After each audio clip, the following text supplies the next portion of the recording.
Hey, thank you so much for joining me. I mean, I really don't know where to start. There's so much to talk about. There's so much to fill you guys in on. Look, I'm even coming to you barefaced. I am not going to be spilling all the tea that my life is supplying at the moment. No, not in this video. We're talking about something completely different in this video, something that I'm sure quite a few of you, especially if you're Nigerian, will be clued up on. But first, pause the video and grab a cuppa. See you in 2 secs. When they say a cuppa solves everything, that first sip, that first gulp, I don't know what it is about tea. It's the warmth, you know? Hey, you know, you don't realize something. The color, texture, sweetness. Ooh, girl, my nickname is Tea, so tea, same thing. You know, when you sip it, you just know that, do you know what? I can be having a really bad day, as in work can be doing the most right now, but everything is gonna be alright. It's inviting, it's friendly. You will never sip tea and feel like I am not invited into this party, you know. I've said all of that perambulation to say welcome to tea time and thank you so much for joining me. I hope you have your cover. Your words right, tea. I hope you have your cuppa here with you. I'm gonna take one more sip because we're gonna need it for the video that we're going into. The other video, which you guys will probably see after this video, was one that I've been longing to put out since Nigerian independence. It was actually my way of, you know, celebrating Nigerian independence on this platform. But so much has happened from the first week of October. So much is going on right now. I just didn't feel like it would be the right time to put out the video. Read the room. So I was really reading it, as in I was scanning it 24/7. I've waited and waited. I told myself it has to go in October because October is the month of Nigerian independence. You're going to see that video shortly after this video. I mean, I can't put that video out without addressing what I think is going to be the second, if not even first, hallmark of Nigerian history. So when we're looking back 10 years from now, 15 years from now, 20, 30, 40, 50 years from now, when our children, grandchildren are here, things that are going on in Africa, Nigeria especially, that's what I can largely speak on, is one that's going to go down in the history book. On the 20th of October 2020, the Lekki massacre happened.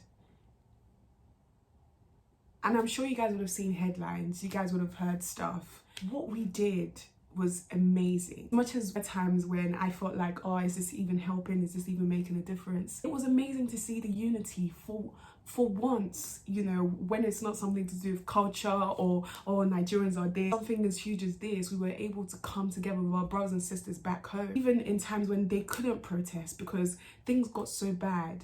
Guys, I couldn't sleep.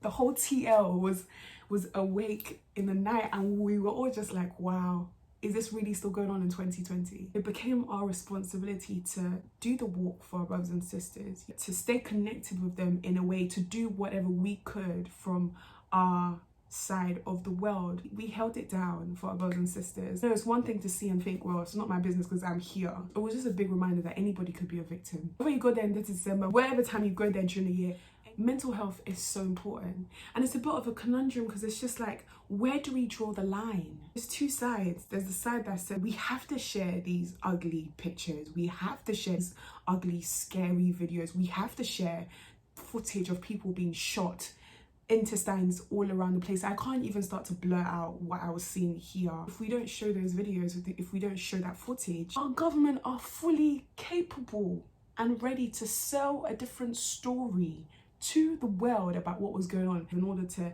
tell the truth of what truly happened. And then we have another school of thought that says these videos are traumatizing. You know, we should put a trigger warning whenever we're posting those videos. So it's just like, where do we draw the line? And that was another question I was played with last week. This is where we are in 2020. All we have is our phones, our cameras.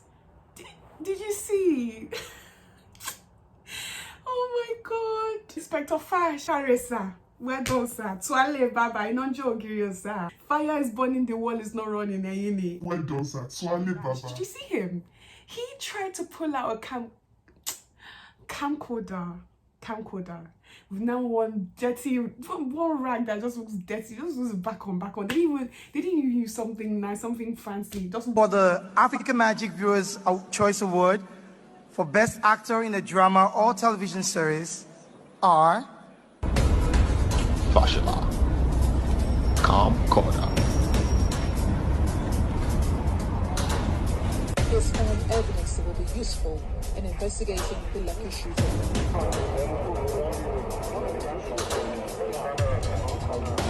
Ayadi, Cry Me a River. I really wish I could really hear. Camcorder in 2020.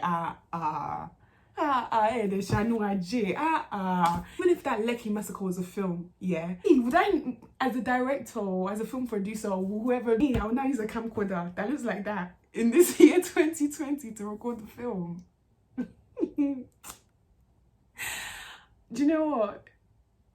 Is Oroburuku Peleri. Oroburuku Peleri means something that's really bad, but you have to laugh. I said to myself, if you don't laugh, my dear, you will cry. There's been something comical to laugh about the memes I'm seeing. They're making themselves joke, man. Another fact that was reiterated last week is that we will find something to laugh about. It is our coping mechanism, I have to agree. Not a healthy coping mechanism all the time, I have to also agree. In the most peakest of situations, I was trying to hold back, thinking, should I be laughing? I shouldn't really be laughing, but this is hilarious. How can a government, how can you hurt in domain? I mean, this is intolerable. It's provocative. And so our government will have to apologize to the Nigerian people that you see the crowd in Jos, for goodness sake. It's been a week now and no proper investigation has been done. Parents who lost children, family members who lost siblings, aunties, uncles, nephews, cousins, like friends, couples who lost their loved ones. Nigeria, which way? Nigeria, which way? It's a sad and very cold reality, but if anything, it's a motivation. Keep on doing everything we can, in order to bring these people to justice. Is it the people's job to be making the leaders see that leaders are beyond their depth? So there's no perfect justice on this side of eternity, but we should keep on crying out, keep on calling out injustice, keep on challenging bad leadership, keep on challenging bad government. We should all be downloading it right now before the next election in all our various countries all over the world. We should be downloading downloading the Holy Spirit to lead us and guide us, and pray for the next leaders, because it's so important. The person who is in leadership of a country, any type of leadership, whether that be in the church, whether that be at home, it's so important that they have the Spirit of God in them, that they have the fear of God in them. Praying for our next set of leaders whenever the next elections are around the world, because it's so important. Our world is the way it is. Things are happening the way they're happening, not all because of fate. A lot of it has to do with us. A lot of it has had to do with our leaders. We're not fighting against flesh and blood. I saw women, we held it down. Started though, we just said we will still tackle Buhari. He has been a bad boy. He has been a bad boy. The emotion, the passion I was seeing, the sense that I was hearing in the discussions, in the conversation, I saw women and I said, wow. The long history of women activists, especially Nigeria. And so knowing that and seeing that, I realized it's not new. We have women walking through, guns firing. We have women walking through, water bottles being thrown at them. I said, wow, this is it. We're experiencing a shift. Women are really challenging and pulling down systems, shattering these glass ceilings. And so there's no other prouder time, no other prouder moment for me than now. Last before the least, to be honest, there's really not much one can say or do, especially if you're not back home. That doesn't mean you shouldn't do anything. It doesn't mean you can't do anything. I've said to myself, I need to get more clued up on the history of Nigeria, clued up on the politics. I realized you're doing yourself a disservice if you were to be engaged in a conversation and you're speaking blindly. You don't have any form of knowledge, on what you're saying. Secondly, there's no other time than now that I felt like, with the resources I have, the platforms that I have, use them to speak up. use them to influence change. Nothing is too small. Go into it thinking, oh, once I do this, whole world's going to change and so many people are going to be touched and so many lives are going to be touched. If that happens, great, but that shouldn't be the intention. Even if the change will be small, even if what you're giving is tiny, and this is what I say to myself, it is still making a difference. And that is what's important. And the intention for me is I've seen that things need to change. I know that things need to change. So I'm going to do, it's a marathon, not a sprint, you know? So as much as it will get tiring sometimes, it doesn't mean we should be quiet and not challenge the people that we have elected into power to serve us. I urge you watching me, an urge that I've urged to myself and now to you. Me sitting here doesn't mean I've got it all figured out. I've got a 5-year plan. I know exactly what I'm going to do to help. But, you know, my short time on this earth, I've never seen a place where darkness permeates or overcomes light. Light will always permeate darkness.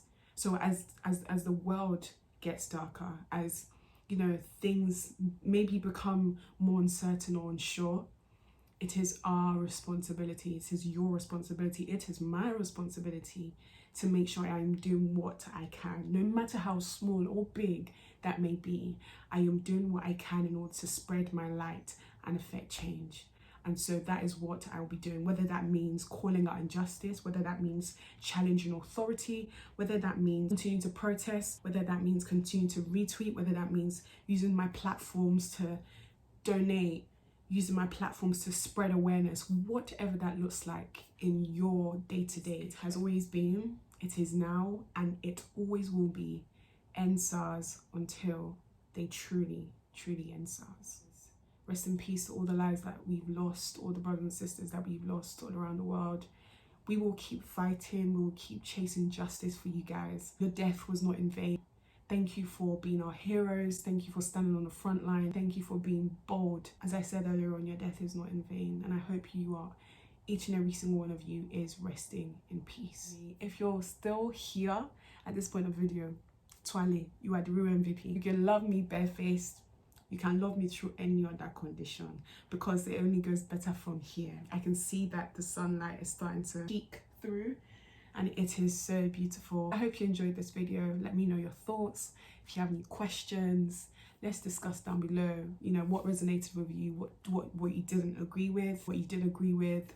Let me know down below. Thank you guys so much. Wishing you an amazing rest of October, November, December. There's so much to come, guys, so please keep your eyes peeled because you don't want to miss it. Put your notification buttons on, do whatever you need to do, the bell, ding ding ding, put it all on. If you're still watching my videos and you haven't subscribed, please please subscribe. Thank you very much. That subscription is very important. That subscription shows me that, well done baby, you are on the right track. That's what the subscription basically tells me. Fakati. Like, comment, share and subscribe. I'm a seesaw. I will see you in my next